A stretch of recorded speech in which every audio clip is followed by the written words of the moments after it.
அந்த கோபம் வந்தால் தண்ணி பள்ளக்கூடியதுக்கு வாய்ப்பு இருக்கிறது. இப்போ தண்ணி பாட்டில் தான் வீசணும்னு கிடையாது, டம்ளர்ல கூட வீசி அடிக்கலாம். உறுப்பினர் ஒரு நிமிஷம். தலைவர்களே, நம்முடைய மாண்புமிகு முன்னாள் முதலமைச்சர் அண்ணன் ஓபிஎஸ் அவர்கள் ஒரு நிலையை குறிப்பிட்டு அதை எரிவதற்கான தண்ணி பாட்டில் எரிவதற்கான வாய்ப்பு இருக்குது என்று சொன்னார்கள். ஒருவேளை அவருடைய தனிப்பட்ட அனுபவத்தின் காரணமாக அதை அவர் இங்கே குறிப்பிடுறார் என்பதை நான் அறிய விரும்புகிறேன். மாண்புமிகு உறுப்பினர் திருமதி பிரேமலதா விஜயகாந்த் அவர்கள்.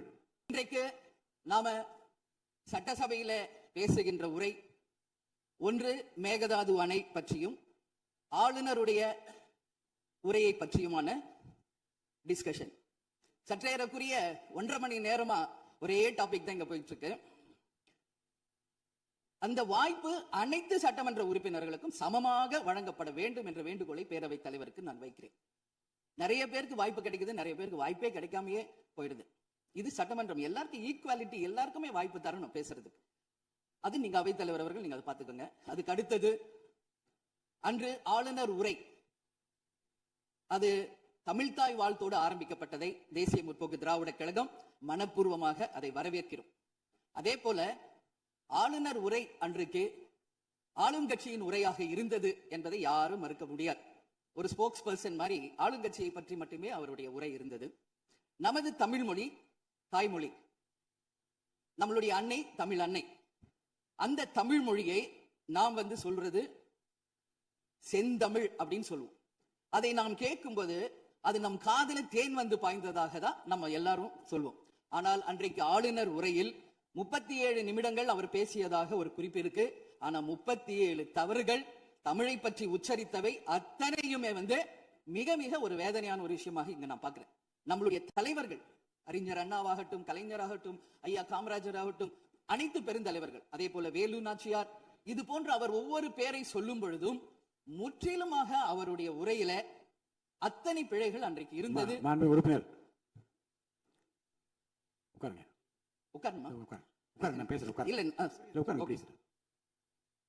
மாண்புமிகு உறுப்பினர் ஆளுநர் உரை மீது சொல்லுகிற போது தமிழ் உச்சரிப்பு பற்றி அவர் குறிப்பிட்டார்கள். வேறு மாநிலத்தை சேர்ந்த ஒரு ஆளுநர் அரசின் சார்பில் இங்கே தன்னுடைய உரையை அவைக்கு படிக்க வந்தபோது புதிதாக தமிழகத்தில் வந்திருக்கிற வேறு மாநிலத்தை சேர்ந்த நம்முடைய ஆளுநர் முதலில் எல்லா தலைவருடைய பெயரையும் உச்சரிக்க முயன்றதை நாம் முதல்ல பாராட்ட கற்றுக்கொள்ள வேண்டும். இன்னொன்று, எல்லா பெயர்களையும் விடாமல் படிக்க வேண்டும் என்று அவர் காட்டிய ஆர்வத்தை நீங்கள் பாராட்ட வேண்டும்.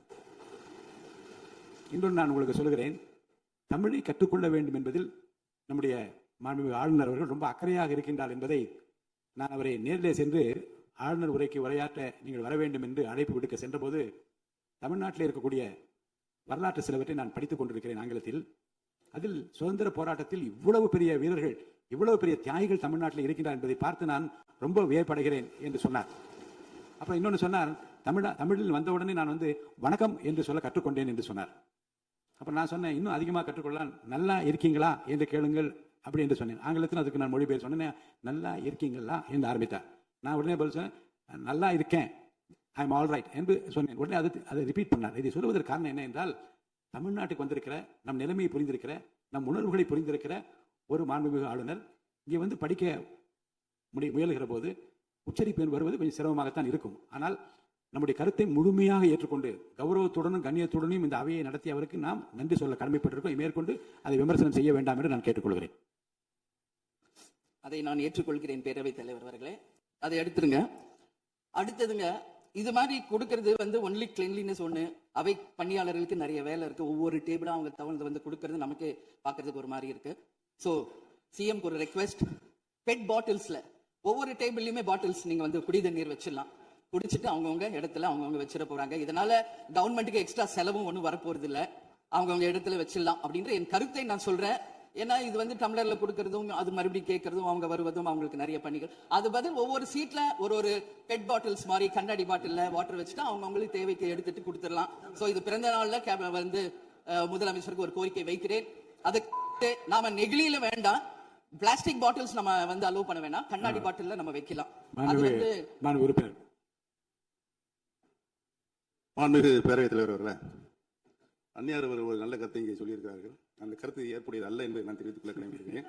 என்ற கோபம் வந்தால் தண்ணி பள்ளி கொண்டியதற்கு வாய்ப்பு இருக்கிறது.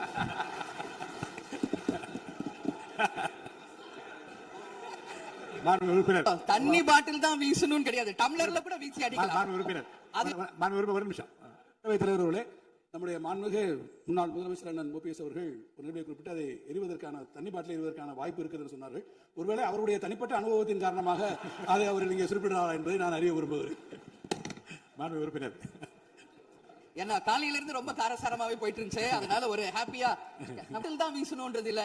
வன்முறைக்கு வேண்டும் என்றால் இங்க எதிர் எவ்வளவோ இருக்கு, எது வேணாலும் வீசலாம். பட் நம்ம எண்ணம் அது கிடையாது. நிச்சயமாக தண்ணீர் என்றாலே பிரச்சனை தான் போல இருக்காது. காவேரி தண்ணீரா இருந்தாலும் டாஸ்மாக் தண்ணீரா இருந்தாலும் அது ஒரு பிரச்சனையா தான் இன்னைக்கு மக்கள்கிட்ட இருக்கு. உறுதியாக காவேரியிலும் சரி மேகதாதுலும் தமிழ்நாடு சட்டமன்ற உறுப்பினர் மட்டும் இல்ல, யாரும் அதுக்காக விட்டு கொடுக்க போவதில்லை என்பது உறுதி. இன்னைக்கு நம்ம முதல்வர் அவரும் புதிதாக முதல்வராக இருக்கிறார். கர்நாடகா முதல்வரும் முதல் முறை முதல்வராக வந்திருக்கிறார். கேரள முதல்வரும் முதல் முறை முதல்வராக வந்திருக்கிறார்கள். சோ 3 முதலமைச்சர்களும் ஒன்று நட்பு ரீதியாக பேசி இந்த பிரச்சனைக்கு தீர்வு காணலாம். அப்படி இல்லை என்றால் அவங்க சொல்றது கேட்கலன்னா பக்காவா நம்ம வந்து சட்ட ரீதியாக ரொம்ப ரொம்ப பழமையான ஒரு விஷயத்தை அன்னைக்கு நான் சொன்ன மாதிரி பேசிக்கிட்டே தான் இருக்கிறோம். இது வந்து முழுமையாக தீர்வடைய வேண்டும்ன்றதா எல்லாருடைய கருத்து. இன்னைக்கு நம்மளுக்குள்ள வாதங்கள் பிரதிவாதங்கள் டிஸ்கஷன்ஸ் இங்கு வந்தாலும் இது நிரந்தரமாக தீர்க்கப்பட வேண்டும் என்பதில் யாருக்கும் மாற்று கருத்து இல்லை. இப்ப 2026 இருக்கும், 3026 வரைக்கும் இது கண்டினியூ ஆகக்கூடாது, இன்னொரு 100 ஆண்டு காலத்திற்கு என்பதுதான் எல்லாருடைய எண்ணம். சோ அது நடக்கணும். அது மட்டும் கிடையாது, இன்றைக்கு நேற்று நடந்த ஒரு விஷயம் தமிழ்நாட்டில. நேற்று நான் நேரடியாக சென்று பாதிக்கப்பட்டவங்களை பார்த்தேன். Yesterday was a black day for Tamil Nadu. Sunday black Sundayவாக நேற்று இருந்தது. இதுவரைக்கும் தமிழகம் காணாத ஒரு பேர் விபத்து. இன்னைக்கு பேரிடர் வந்து எவ்வளவு பிரச்சனைகள் இருந்தாலும் ஒரு அமோனியா தாக்குதல்ல இத்தனை பேர் பாதித்தது தமிழக வரலாற்றில் முதல் முறை. அனைவரும் வடநாட்டை சேர்ந்த பெண்கள், 20 வயசுல இருந்து 25 வயசுக்குள்ள இருக்கிற இளம் பெண்கள். அவங்கள நேரா பார்க்கும்போது மிக மிக மனசுக்கு கஷ்டமாக இருந்தது. என்ன ஃபேஸ்ல பாக்குறோம், உதடு காது மூக்கு எல்லாம் ப்ளீட் ஆயிட்டே இருக்கு. அப்போ டாக்டர்ஸ் அங்க எக்ஸ்பிளைன் பண்ணாங்க, இங்க வெளியே நம்ம என்ன பாக்குறோமோ அதுதான் இன்னர், அதாவது லங்ஸ். இதை பற்றி ரொம்ப விரிவான விளக்கத்தை எல்லாம் அமைச்சர் அளிச்சிட்டாங்க. சுருக்கம் அதை நான் பார்த்தேன், சரியானதுதான். நீங்க மேற்கொண்டு அதை பற்றி பேச ஆளுநர் உரைக்கு நன்றி தெரிவிக்கிற கருத்துக்கு வந்திருக்கீங்க. கண்டிப்பா. அதனால நான் நினைச்சேன் இன்னைக்கு ஒரு நிமிஷம் அவங்களுக்காக நம்ம மௌன அஞ்சலி செலுத்துவோம் என்று நான் எதிர்பார்த்தேன். இருந்தாலும் பரவாயில்லை. சோ அவங்களுக்கு நான் நேத்தே சொன்னபடி முதலமைச்சர் அவர்கள் 2 லட்சம் ரூபாய் கொடுத்திருக்கார். உடனே அமைச்சர்கள் போய் பார்த்தாங்க. அதெல்லாம் பாராட்டுக்குரிய விஷயம். ஆனாலும் ஏழ்மை குடும்பத்துல இருந்து வந்திருக்காங்க. சோ கன்சிடர் பண்ணணும்னு சொல்லி நான் கேட்டுக்கிறேன். உரிய சிகிச்சை தரப்படுகிறது. அவங்க பிழைப்பது நிச்சயம் கடவுள் கையில இருக்கிறது. சோ எல்லாரும் அவங்களுக்காக ப்ரே பண்ணுவோம் சொல்லி இந்த நேரத்தில் நான் கேட்டுக்கொள்கிறேன். ஒரு பெண்ணா அந்த பெண்களை பார்க்கும்போது என்னால் அதை ஏற்றுக்கொள்ள முடியல. அதனாலதான் சபையில் அதை நான் பேசுகிறேன். அதே போல இன்னைக்கு முதல் முறையாக மற்ற சப்ஜெக்ட் எல்லாம் பேசிட்டு இருக்கேன். என்னுடைய தொகுதியை பற்றி இதுவரைக்கும் நான் பேசவே இல்லை. நான் சட்டமன்ற உறுப்பினராக வெற்றி பெற உறுதுணையாக இருந்த திராவிட முன்னேற்ற கழகத்திற்கும் அதன் தலைவர் அண்ணன் ஸ்டாலின் அவர்களுக்கும் இந்த நேரத்தில் என் நன்றிகளை தெரிவித்துக் கொள்கிறேன். விருதாச்சலம் தொகுதி 2006 புரட்சி கலைஞர் கேப்டன் அவர்கள் முதல் முறையாக வெற்றி பெற்று ஒரு சரித்திர சாதனை படைத்த தொகுதி. மீண்டும் அந்த தொகுதியிலேயே என்னை வெற்றி பெற செய்த விருதாச்சலம் தொகுதி மக்களுக்கு என்னுடைய மனப்பூர்வமான நன்றிகளை இந்த அவையிலே தெரிவித்துக் கொள்வதில் பெருமை அடைகிறேன். அதே போல அந்த விருதாச்சலம் தொகுதி மக்களுக்கு நான் என்னைக்கும் உண்மையாக இருப்பேன், நேர்மையாக இருப்பேன் என்பதையும் இந்த நேரத்தில் தெரிவித்துக் கொள்கிறேன். அவைத்தலைவர் அவர்களே, இதுல விருதாச்சலம் தொகுதிக்கு தேவையான அத்தனை விஷயங்களும் நான் எழுதியிருக்கேன். அவை நேரத்தை நான் அதிகம் ஏற்றுக்கொள்ள எல்லாருக்கும் வாய்ப்பு தரணும் அப்படின்றதுனால ஒரு 3 பாயிண்ட் மட்டும் சொல்றேன். முடிந்த பிறகு இதை வந்து உங்க நேரடியா உங்க கையில் நான் தருகிறேன். அதை நீங்கள் எடுத்து தீர்மானமாக நிறைவேற்றி தரணும்னு சொல்லி கேட்டுக்கிறேன். விருதாச்சலம் வந்து ஒரு மாவட்டமாக அறிவிக்கப்பட வேண்டும் என்று ஒரு நீண்ட நெடிய கோரிக்கை பல ஆண்டுகளாக இருக்கிறது. அதுதான் அங்கு எல்லா மக்களினுடைய விருப்பம். அதை நீங்கள் முதல்வர் அவர்களும் அவைத்தலைவர் அவர்களும் கவனத்தில் கொண்டு விருதாச்சலத்தை ஒரு தனி மாவட்டமாக அறிவிக்க வேண்டும் என்பதை இந்த நேரத்தில் நான் சொல்கிறேன். அதே போல பீங்கான் தொழிற்சாலை மற்றும் கல்லூரி தமிழ்நாட்டில் வேறு எங்குமே கிடையாது. அது விருதாச்சலத்துல மட்டும்தான் இருக்கு. கவர்மெண்ட் அந்த ஃபேக்டரியும் சரி ஒரு காலேஜும் பட் ரொம்ப ரொம்ப ஒரு நலிவுற்ற நிலையில் இருக்கிறது. சோ அதை வந்து நீங்க கட்டாயமாக மிகப்பெரிய அளவுல டெவலப் பண்ணி அதன் மூலம் வேலை வாய்ப்பையும் அதே நேரத்தில் எக்ஸ்போர்ட் பண்றதுக்கும் கட்டாயம் அரசு நிச்சயம் எங்களுக்கு ஒத்துழைக்க வேண்டும் என்பதை கேட்டுக்கொள்கிறேன்.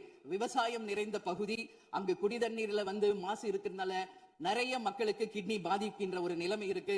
சோ அங்க கூட்டு குடிநீர் திட்டத்தை கொண்டு வர வேண்டும். மரவள்ளி கிழங்கு, மக்காச்சோளம், நெல், கரும்பு இவைதான் அங்கு அதிகமாக விளைகிறது. சோ விவசாயிகளுக்கு முழு கடன் தள்ளுபடி செய்து விவசாயிகளுக்கு எல்லா விதத்திலும் இந்த அரசு உறுதுணையாக இருக்கணும் சொல்லி நான் கேட்டுக்கிறேன். அதே போல டெல்டா பிரச்சனை மட்டும் கிடையாது, இது தமிழ்நாடு பிரச்சனை. நம்மளுடைய நீர் ஆதாரம் எல்லாருக்கும் கிடைக்க வேண்டும் என்றும் கூறி, இது அவை முடிந்தவுடன் இதை உங்களிடம் சமர்ப்பிப்பேன். இதை நீங்கள் ஏற்று இதை கட்டாயம் நிறைவேற்றி தர வேண்டும் தொகுதிக்காக என்று கேட்டுக்கொண்டு, எல்லாருக்குமே இந்த நேரத்துல நன்றிகளை தெரிவித்துக் கொண்டு அமர்கிறேன். நன்றி, வணக்கம்.